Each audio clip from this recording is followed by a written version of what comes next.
The Dallas Mavericks are absolutely cursed at this point. And last night was the latest example. Kyrie Irving in the first half of Monday's game against the Sacramento Kings, just 9:25 into the game, he goes down. He landed awkwardly, planted on his left leg, and he severely hyperextended the knee. And unfortunately, we learned today from Shams Charania that it is a torn ACL and that he will be out for the remainder of the season. Now, he did make it back in the game. He drained both free throws, definitely given some of those Kobe Bryant Mamba mentality vibes when he tore his Achilles and singing both free throws. But if you see the tape right there, the look on his face, something was very wrong. The season that had been so promising, a Mavericks team that just 8 months ago was in the NBA Finals, a Mavericks team that just back in December, they were the second seed in the Western Conference Finals. But now you lose Kyrie Irving. And people are going to say this is bad luck. People are going to say that all these injuries that they dealt with are bad luck. You lose Anthony Davis, Derek Lively, Daniel Gafford, PJ Washington. They're all out with injuries. There's no clear timeline for their return. And sure, luck is involved when it comes to injuries, but the Mavericks created this. Nico Harrison created this. They made their luck the way it is. Because when you trade away Luka Doncic, the best and most talented player your organization has ever had, and you do it without getting a ball handler in exchange, well, this is going to happen because Kyrie Irving was having to carry the load. And this is a Kyrie Irving that has dealt injuries throughout his career. He had 2 knee surgeries. 2015, he fractured his left kneecap in the 2015 NBA Finals. They had a follow-up surgery in 2018 to address those issues from the first surgery. So it's not like this is someone who's had a clean bill of health throughout his entire career. Kyrie Irving is someone that's dealt with injuries, and you want to keep him healthy. And how do you keep him healthy? Well, you don't have the ball in his hands 24/7. And that is what they were doing in Dallas. Since Luka Doncic was traded, well, do you know who led the NBA in minutes? It was Kyrie Irving.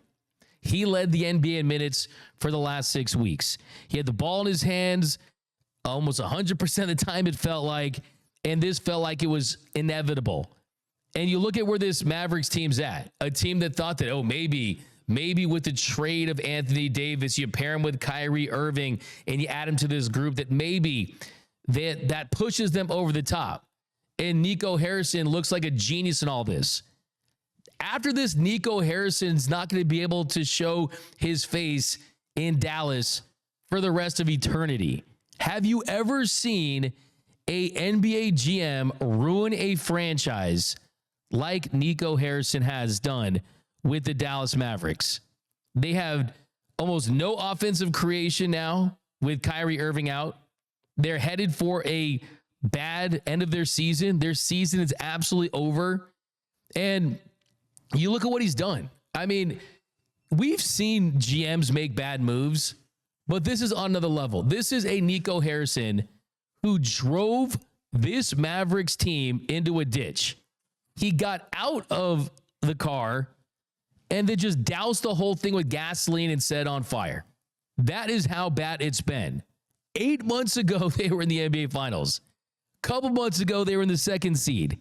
And now this franchise has fans that are saying are never going to watch them again, and they're becoming hockey fans, and some are becoming Lakers fans. And you're raising season ticket prices somehow in the aftermath of all this. But I think the final death blow in all this, and we can basically say RIP to the Dallas Mavericks at this point. I guess more on black because it's the Mavericks' funeral today because their season's over and their franchise is pretty much over for the foreseeable future, is that this is a Mavericks team that was going to be in the mix for Kevin Durant. And Kevin Durant was said to have been interested in getting traded to the Mavericks and forcing a trade there, linking up with Anthony Davis and Kyrie Irving and some nice role players. But what does this mean for KD now? because Kyrie Irving most likely is not going to be back conservatively until the All-Star break. If I'm him, it's a 12-month recovery time. He's dealt with multiple injuries. He's in his 30s at this point. There's no way they're going to rush him back. He's 33 years old. They already ran him to the ground after the Luka trade. But this is a situation in Dallas where you made your bed, you got to lie in it. You got to lie on it. And if you are Kevin Durant, why in hell would you want to go to basketball hell that is Dallas right now? Because that's exactly what it is. It's been a nightmare of the last couple of months for this franchise. It's only getting worse. Anthony Davis looked great for a half. He's out. Pretty much their top 6 players now are out with no timeline for return. And the other interesting thing about all of this too is that Kyrie Irving has a player option this summer, and there were reports that he was going to opt out and sign a long-term deal with the Mavericks. Now that decision is probably up in the air. Kevin Durant, probably up in the air. I mean, it's just, hey, settle in, Mavericks fans. If you're still with this franchise, I think you're kind of in that pre-Dirk Nowitzki era, pre-Mark Cuban era, where it was just dark times in Dallas, and they were one of the laughingstocks of the NBA. And look, if you're a Mavs fan that thinks you're living in a nightmare, you're going to wake up. No, this is reality for you. I mean, I think if you're a Mavericks fan, I kind of feel bad for him at this point. If you're a Mavs fan that's kind of hoping, if you're taking the hopium, right, and you're like, oh, what could happen? I mean, if you're taking like Doctor Strange's green glass, to take all the good things back, and what could happen in the next couple of months into a year? Well, one, Nico Harrison gets fired. That has to be number one. You have to you have to absolutely fire him, and then ownership has to take accountability. Nico Harrison, who was going to go down as the worst GM in NBA history. Second, you got to fire Jason Kidd. Jason Kidd, I don't care what anyone says, Jason Kidd had to have some level of input here. Otherwise, if I were Jason Kidd and you came to me and said, we're going to trade Luka Doncic for Anthony Davis, I would say, if you do that, I'm resigning. He should have done that. He didn't do that. I mean, the third thing on your dream list, if you're a Mavericks fan, Luka opts out after next season, signs back with the Mavericks because he wants to save the franchise. That's not going to happen. Kyrie Irving, he rehabs and he's ready to go for the playoffs in a couple seasons. What version of Kyrie are you going to get? Lively, AD, everyone else comes back and is healthy for the next couple years. And then you win the finals. You somehow make a dream run. Guess what? Now you're waking up from that dream. The true reality for you is a nightmare. And you feel for Kyrie Irving, who has really been on great terms with the Mavericks. I think he silenced a lot of his critics who criticized the way he went about his business, and he hasn't had any of the drama since he's been in Dallas. He's just been a great player. But now this, I don't want to say this is karma, but I mean, man, this does just feel like just an ugly situation for what is going to go down. We're going to be talking about Nico Harrison as the worst general manager. Who is the worst of all time? It is him, and he's absolutely tanked this franchise. But J-Rob, what is your reaction to the news that Kyrie Irving is done for the season? Devastated for Kyrie Irving, 100%. I mean, ironically, the first thing I thought about was if the Mavericks offseason plan was to get Kevin Durant, it just went up in smoke. Exactly. And obviously, I think we talked about this before on a few episodes ago, that the only way to salvage this thing for Nico Harrison was to get Kevin Durant and win some championships. But it looks like that window has closed. I mean, you're going to have your goal is to have 3 stars over 30 years old who don't have the same level of prime as they were in their youth. But this overall season for the Dallas Mavericks, D-Mac, has been awful. I mean, since Christmas, Luka Doncic got hurt with his calf. Derek Lively was out indefinitely. Then they traded away Luka Doncic. Daniel Gafford goes out indefinitely. Anthony Davis goes out indefinitely. Kyrie Irving tears his ACL. That has been the track that the Dallas Mavericks have been on since Christmas. Unfortunately, it feels like that back end was almost like the basketball gods punishing Nico Harrison for maybe making a move despite his ego. You know what I'm saying? And unfortunately, Nico Harrison will go down as the worst GM in NBA history. I truly feel that way, because whatever his plan was for the future, Kyrie getting hurt completely diminishes that. Like whatever you had planned, it is up in smoke. The only thing that you can bank on at this point, and I hate to put this much pressure on this young player, Max Christie, I'm going to allow him to run this offense for the rest of the year.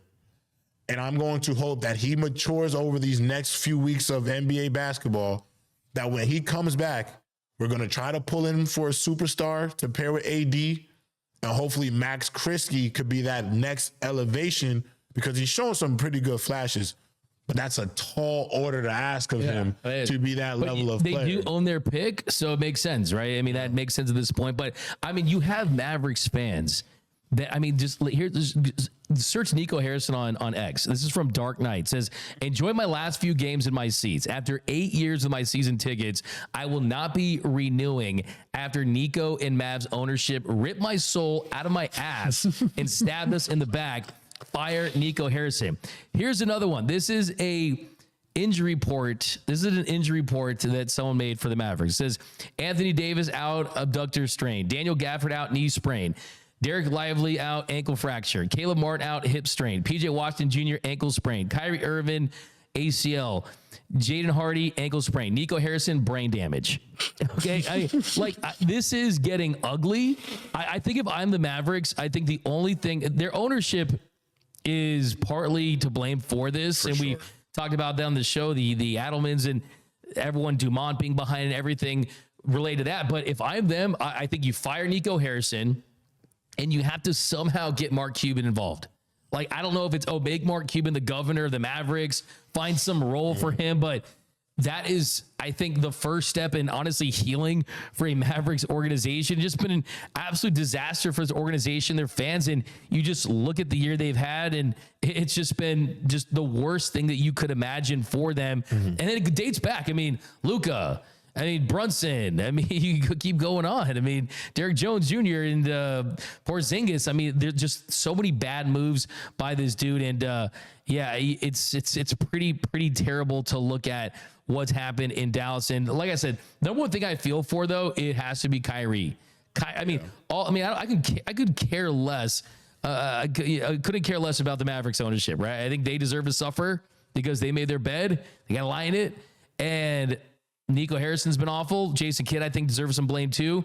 But Kyrie Irving did not sign up for this. Yeah. Kyrie, you see Luka posted, he shared the story and had the crying emojis, for Kyrie, because clearly they had something. They were the best backcourt in the NBA. Exactly. Easily. They went to the finals 8 months ago, not 8 years ago, not like 15 years ago, not 3 years ago. Within a year's time. It makes no sense. They were in the NBA finals. I just do not get it, not even in the slightest. And again, Nico Harris, like this, I'm sorry, I have to reiterate this, Doug. The hookah and beer is just not enough to get rid of a player of that caliber. Like, it just doesn't make sense. Like, the excuses that are coming out of Dallas for this, I mean, they're so bogus, it's not even funny. Like, if it's hookah Luka, it's fine as long as he's producing. And that's why when you look back at that clip, Michael Finley kind of taking the beer in his hands and then looking at him, I'm like, that was kind of the beginning of the end. Like, bro, you just don't do that. You do not take a beer out of another dude's hands. Like, that's just not cool. But look at this timeline. I mean, think about this timeline. This is the full timeline of what the Mavs fans have dealt with. February 1st, Mavs trade Luka Doncic to the Lakers. It was so bad, people thought that Shams Charania was hacked. February 2nd, Nico Harrison had the press conference where he did not handle it well. I mean, he's smiling, he's laughing. A lot of Mavs fans just did not take to it well. February 4th, Luka's introduced to the Lakers. February 4th, Mavs trade Quentin Grimes of the Sixers. February 7th, Mavs introduce AD. February 8th, AD debuts, dominates, and then gets hurt. It is the full AD experience. February 9th, Dirk attends Luka's Laker debut. I think that was something that was symbolic in his statement. February 9th, Mavs eject fans that are saying fire Nico. February 12th, an SMU student section chanted fire Nico with Harrison in attendance. February 15th, Mavs assistant Daryl Armstrong arrested for aggravated assault. February 21st, the infamous Mavs music video with players edited out. The February 21st, Dirk talks for the first time to the ticket and talks about how weird. He said it's been weird with a triple-double. And then February 20th, new Luka Doncic mural was unveiled in Dallas, so that hurts. Yeah. March 1st, Quinn Grimes scored 44 points for the 76ers. March 3rd, Mavs raised the season ticket prices 8%. And then also March 3rd, Kyrie goes down with a knee injury, stands up to knock down both free throws, but then he leaves the game. Then March 4th, he was officially diagnosed with a torn ACL in his left knee, ending his 24-25 season. I mean, can you think of a timeline for a fan base, for a franchise that has been as bad as it? This is generational stuff. I mean, I've been a Jets fan my whole life. Okay. So that is, it has been this is a hell of a run. This is Tuesday for us, man. Yeah. You become numb to it, you know? Yeah. No, I'm a UCLA guy, bro. Like, I mean, come on now. All we know is pain. All we know is pain. Yo, tell me